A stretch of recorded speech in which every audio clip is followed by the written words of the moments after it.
Hello friends, இன்னைக்கு நம்ம சேனலில் என்ன டாபிக் பார்க்க போகிறோன்னு பார்த்தீங்கன்னா, இன்று பார்த்தீங்கன்னா சஷ்டி விரத நாளுங்க. சஷ்டி விரத நாள் அப்படின்னு சொன்னாலே அது முருகருக்கு உகந்த நாள் அப்படின்னு சொல்லலாங்க. ஸோ இந்த சஷ்டி விரத நாளான இன்னைக்கு பார்த்தீங்கன்னா, இந்த கந்த சஷ்டி கவசத்தை இன்று இரவு முழுவதும் நீங்கள் படிக்கிறதுனால உங்கள் வாழ்க்கையில் பெரும் மாற்றத்தை நீங்கள் பார்க்கலாம் அப்படின்னு சொல்லலாங்க. அதாவது உங்க வாழ்க்கையில இருக்கக்கூடிய தலை விதியை மாறிடும் அப்படின்னு சொல்லப்படுது. இந்த மாதிரி நீங்க இன்று இரவு முழுவதும் கந்த சஷ்டி கவசத்தை படிக்கிறதுனால உங்களுக்கு இருக்கக்கூடிய தீராத நோய் கூட உடனே தீர்ந்து போயிடும் அப்படின்னு நம்பிக்கையாவே சொல்லலாங்க. அதே போல பரம்பரை வியாதியை கூட இது தடுக்கக்கூடிய ஒரு சக்தி அப்படின்னு சொல்லப்படுது. இந்த கந்த சஷ்டி கவசமானது ஒரு அபரிவிதமான சக்தி கொண்ட கவசம் அப்படின்னு சொல்லலாங்க. அதே போல பார்த்தீங்கன்னா, இன்றைய நாள் சஷ்டி விரத நாளான இன்னைக்கு நீங்க இந்த கந்த சஷ்டி கவசத்தை படிக்கிறதுனால அபரிவிதமான சக்தி இந்த பரிகாரத்திற்கு உண்டு அப்படின்னு சொல்லலாங்க.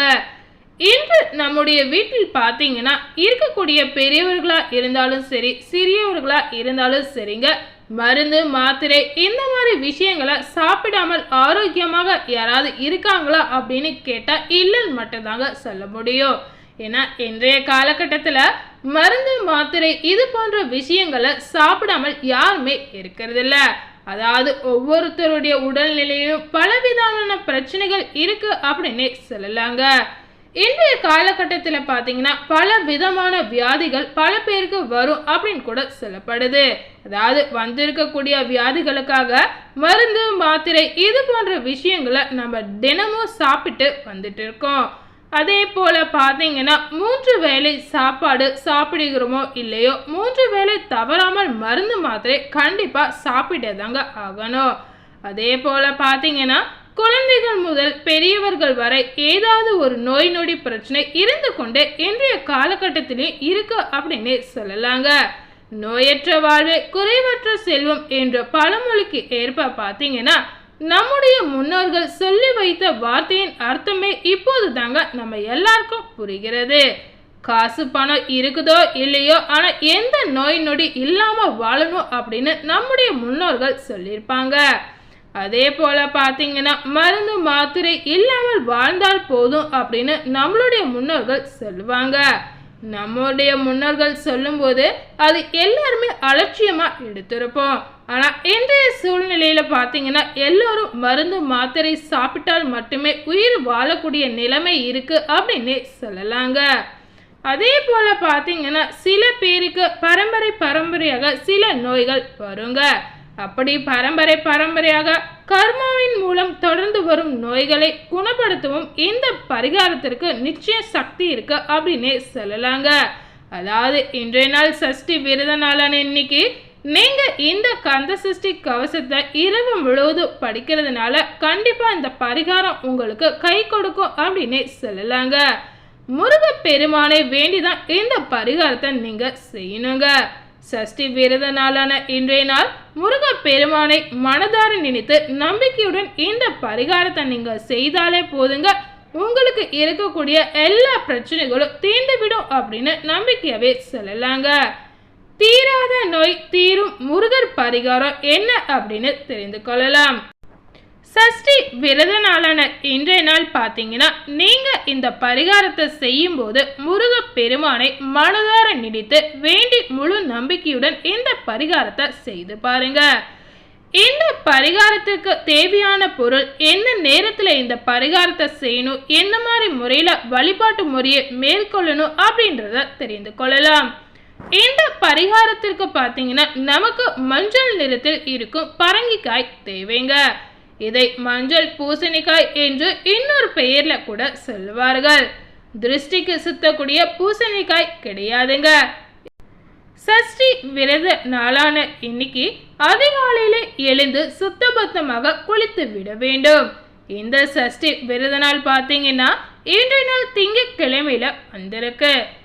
திங்கட்கிழமையான இன்றைய நாள் 6 மணியிலிருந்து 7 மணிக்குள் இந்த பரிகாரத்தை கட்டாயம் செய்திட வேண்டுங்க.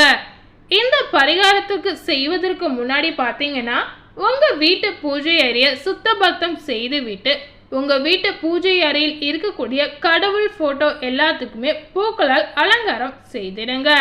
அதன் பிறகு பார்த்தீங்கன்னா உங்கள் வீட்டு பூஜை அறையில் விளக்கேற்றி வைத்து கிழக்கு பார்த்து அமர்ந்து கொள்ளுங்க. இந்த மஞ்சள் பரங்கிக்காயை முழுசாக எடுத்து உங்களுடைய மடியில் வைத்து கொள்ளுங்க. அதன் பின்பு பார்த்தீங்கன்னா கந்த சஷ்டி கவசத்தை வாய்விட்டு படியுங்கள். அதன் பிறகு உங்கள் கையில் இருக்கும் பரங்கிக்காய் கொண்டு யாராவது ஒரு ஏழைக்கு தானமா கொடுக்க வேண்டும். அதாவது நீங்கள் வைத்திருக்கக்கூடிய அந்த பரங்கிக்காயை எடுத்துக்கொண்டு போய் ஏழைகளுக்கு தானமா கொடுக்கணுங்க. அடுத்ததாக பார்த்தீங்கன்னா கோவில் வாசலில் அமர்ந்து இருக்கும் ஏழைகளுக்கு கூட இந்த பரங்கிக்காயை நீங்க தானமாக கொடுக்கலாங்க. இதே போல பார்த்தீங்கன்னா இன்றைய நாள் நடக்கக்கூடிய சஷ்டி விரத நாளான இன்னைக்கு இந்த பரிகாரத்தை நீங்க செய்யறதுனால கண்டிப்பா உங்க வாழ்க்கையில இருக்கக்கூடிய எல்லா பிரச்சனைகள் கஷ்டங்கள் இது எல்லாமே தீர்ந்து போயிடும் அப்படின்னு நம்பிக்கையாவே சொல்லலாங்க. இதே போல தொடர்ந்து 6 திங்கட்கிழமைகள் உங்கள் கையில் பரங்கிக்காயை வைத்துக்கொண்டு இந்த பரிகாரத்தை நீங்க செய்யலாங்க. இந்த பரிகாரத்தை செய்யும் போது கந்த சஷ்டி கவசத்தை மனமுருகி பாடி பரங்கிக்காய் தானம் கொடுக்கலாங்க. கொடுப்பவர்களுடைய குடும்பத்தில் பார்த்தீங்கன்னா இருக்கக்கூடிய நோய் நொடி பிரச்சனைகள் படிப்படியா குறையும் அப்படின்னு நம்பிக்கையாவே சொல்லலாங்க.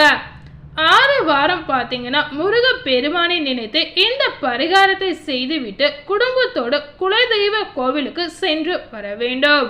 அதே போல பார்த்தீங்கன்னா நோய்வாய் பிரச்சனை உள்ளவர்கள் கையிலும் இந்த பரிகாரத்தை செய்யலாங்க. என் மகனுக்கு உடல்நிலை சரியில்லை அப்படின்னு நினைக்கிறவங்களும் இந்த பரிகாரத்தை செய்யலாங்க. அதே போல என் கணவருக்கு உடல்நிலை சரியில்லை, மனைவி அம்மா இந்த மாதிரி வீட்டில் இருக்கவர்களுடைய உடல்நிலை சரியில்லைனாலும் இந்த பரிகாரத்தை யார் வேணாலும் செய்யலாங்க.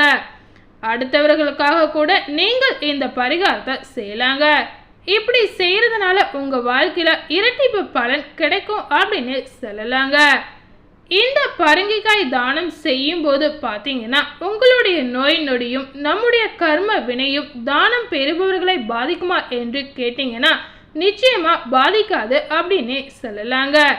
நீங்கள் தானமாக கொடுக்கக்கூடிய பரங்கிக்காயின் மூலம் பார்த்தீங்கன்னா தானம் பெறுபவர்களுக்கு எந்த கஷ்டமும் வராதுங்க. இது கண்டிப்பா குறிப்பிடத்தக்க ஒரு விஷயமாவே சொல்லலாங்க. ஆக மன நிறைவோடு இந்த பரிகாரத்தை செய்து பலன் கண்டிப்பா நீங்க பெறலாங்க. ஸோ கண்டிப்பா சஷ்டி விரத நாள இன்றைய நாள் இந்த பரிகாரத்தை முழு மனதோடு நம்பி முருக பெருமானை வேண்டி செய்யலாங்க. முருக பெருமானை மனதார வேண்டி இந்த பரிகாரம் செய்பவர்களுக்கு முருக பெருமானின் முழு ஆசீர்வாதமும் பரிபூரணமாக கிடைக்கும் அப்படின்னு சொல்லலாங்க. ஸோ இன்னைக்கு நம்ம சேனலில் சஷ்டி விரத நாளான இன்னைக்கு இந்த பரிகாரத்தை செய்யறதுனால நம்ம வாழ்க்கையில் இருக்கக்கூடிய எல்லா பிரச்சனையும் தீர்ந்து போயிடும் அப்படின்னு முழுமையாக பார்த்து தெரிஞ்சிருப்பீங்க. அதே போல் இந்த பரிகாரத்தை செய்யறதுனால நமக்கு இருக்கக்கூடிய தீராத நோய் கூட தீர்ந்து விடும் அப்படின்னு நம்பிக்கையாகவே சொல்லப்பட்டது. ஸோ கண்டிப்பாக இந்த பரிகாரத்தை இன்றைய நாள் ஒவ்வொருத்தரும் உங்கள் வீட்டில் இருந்தபடியே இந்த பரிகாரத்தை செய்து பாருங்க. இந்த பரிகாரம் ஒரு எளிமையான பரிகாரங்க, கட்டாயம் எல்லாரும் செய்து பார்க்கலாம். ஸோ இந்த வீடியோவை நீங்கள் பார்த்து பயனடைஞ்ச மாதிரி உங்கள் ஃப்ரெண்ட்ஸ் அண்ட் ஃபேமிலி பார்த்து பயனடையணும்னு நினச்சிங்கன்னா இந்த வீடியோவை உங்கள் ஃப்ரெண்ட்ஸ் அண்ட் ஃபேமிலிக்கு லைக் பண்ணி ஷேர் பண்ணுங்கள். மேலும் இது போல் புதிய தகவலை தெரிந்து கொள்ளணும்னு நினச்சிங்கன்னா மறக்காமல் நம்ம சேனலை சப்ஸ்கிரைப் பண்ணுங்கள். அதே போல் பக்கத்தில் இருக்கக்கூடிய பெல் பட்டனையும் மறக்காமல் கிளிக் பண்ணிவிடுங்க. தேங்க்யூ.